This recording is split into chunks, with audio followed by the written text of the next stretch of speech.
Bismillahirrahmanirrahim. Assalamualaikum. Kita lanjut ya. Kalau di minggu lalu kita udah masuk sampai ke uji simultan. Sebentar ini diganti dulu. Nah, kalau minggu lalu kita udah masuk ke uji simultannya, uji serentak semua koefisien regresi kita pakai pendekatan uji F. Sekarang kita akan uji masing-masing koefisiennya karena kebetulan ini masih regresi linear sederhana, jadi kita cuma punya beta 0 sama beta 1 kan ya.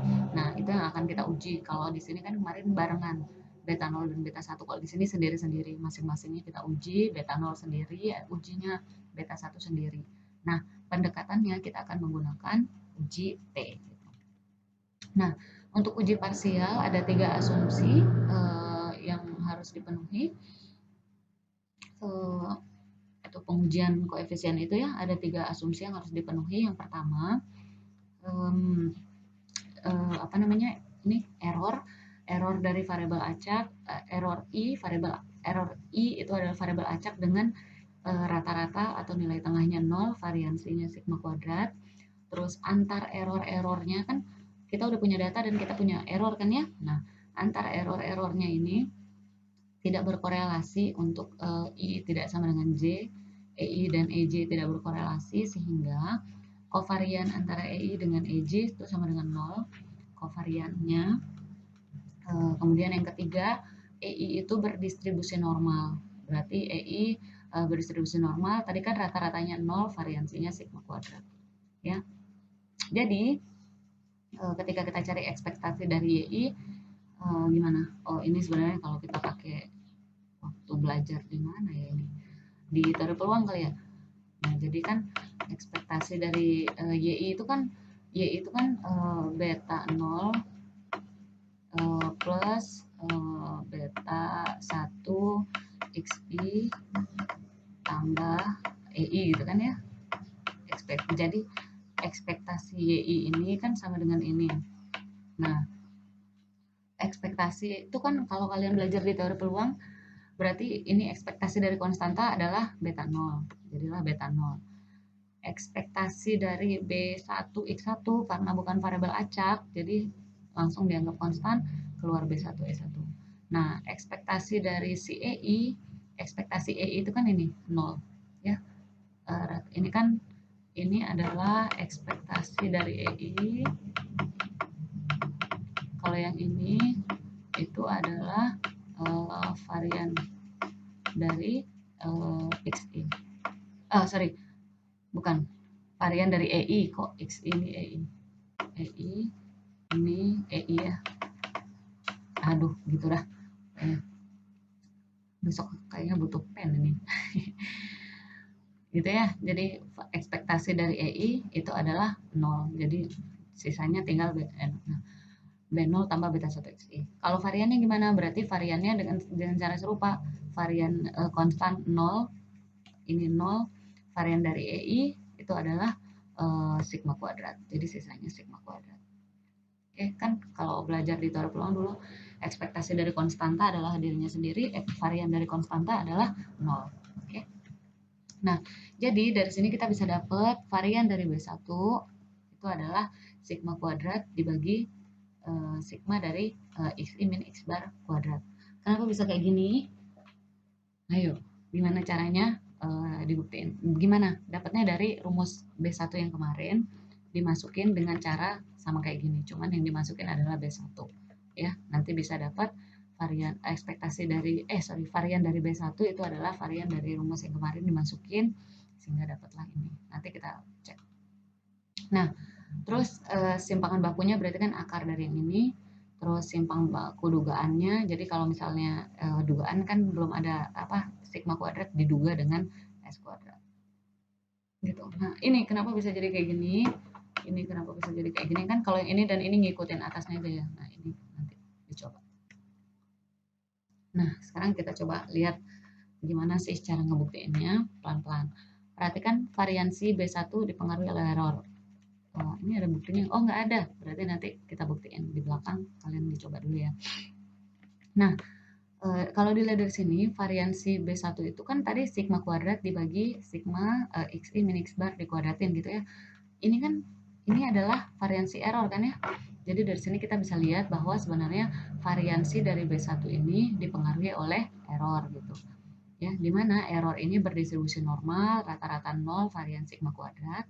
Sigma kuadrat kan unknown ya, tidak diketahui. Sehingga diestimasilah dengan S kuadrat. Nah, kalian ingat nggak kemarin S kuadrat di tabel ANOVA yang sebelumnya di uji F itu kan S kuadrat itu adalah KT galat kan ya? Nah, KT galat itu kan punya DB galat. Nah, di sana DB galatnya untuk kasus ini itu adalah N-2. Tuh. Makanya kan ini tadi pendekatannya pakai distribusi T kan ya. Jadi nanti waktu nyari di T tabelnya kita akan pakai DB-nya N-2 gitu. Kan kalau tabel T itu butuh alfa sama derajat bebas. Gitu. Makanya waktu mau uji koefisiennya itu, uji T-nya itu nanti kita pakai pendekatan T yang berderajat bebas N-2. Kenapa? Karena si varian B1 itu ada pengaruh dari varian error. Gitu. Nah, oke. Okay. Statistik uji T. Uji T itu T uji itu adalah parameter dikurangin ekspektasinya parameter dibagi variannya parameter. Jadi kalau mau cari T hitungnya beta 0 berarti tinggal parameternya apa? Beta 0. Ekspektasi dari beta 0 B0, beta 0 kan 0 kan ya. Varian dari beta 0 yang tadi udah didapetin.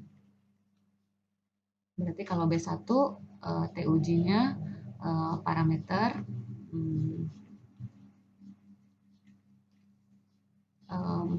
dari kita dapat hipotesisnya dulu. Hipotesisnya beta 1 sama dengan 0, beta 1 tidak sama dengan 0. Kita mau kalau signifikan itu kan H1 diterima ya. Ya, kalau 0 kan berarti hilang tuh pengaruh X-nya. Maksudnya 0 gitu. Jadinya kita maunya signifikan B1-nya tidak sama dengan 0. Nanti T uji komparasinya dibandingkan dengan T tabel alfa per 2, ini derajat bebas tadi N-2. B1-nya dapat dari mana? Nanti ini nilainya 0. Kenapa? Ngambilnya dari hipotesis ini. Jadi dari hipotesis ini nanti ini berarti nilainya 0 gitu. Nah, ini kan dugaan ya. Jadi yang dipakai B1 dapat kan dari yang hitung kemarin. Terus SB dugaannya pakai SB yang tadi akar dari S kuadrat dibagi sigma XI min X bar kuadrat gitu. Dapatlah nilai ini bagi ini. Angka ini nanti jadi T ujinya di compare sama T tabel. Untuk kita menguji, oh parameter kita signifikan kah, nggak signifikan kah, tolakan nol kah, atau gagal tolakan nol. Nah, kita juga bisa buat selang kepercayaan. Nanti ini bisa kalian buat sendiri. Pakai apa? Pakai peluang dari antara tabel kiri dengan tabel kanan. Tengah-tengahnya adalah T uji kan ya. Sama dengan 1 min alfa. Ya kan? Masih ingat? Jadi bisa kita bikin selang kepercayaan untuk beta 1 sehingga nanti peluang dari lower ground batas lower significance levelnya kurang dari parameternya beta 1 kurang dari batas atasnya ini sama dengan 1 min alfa. Nah, ini dapat dari mana kiri kanannya tadi?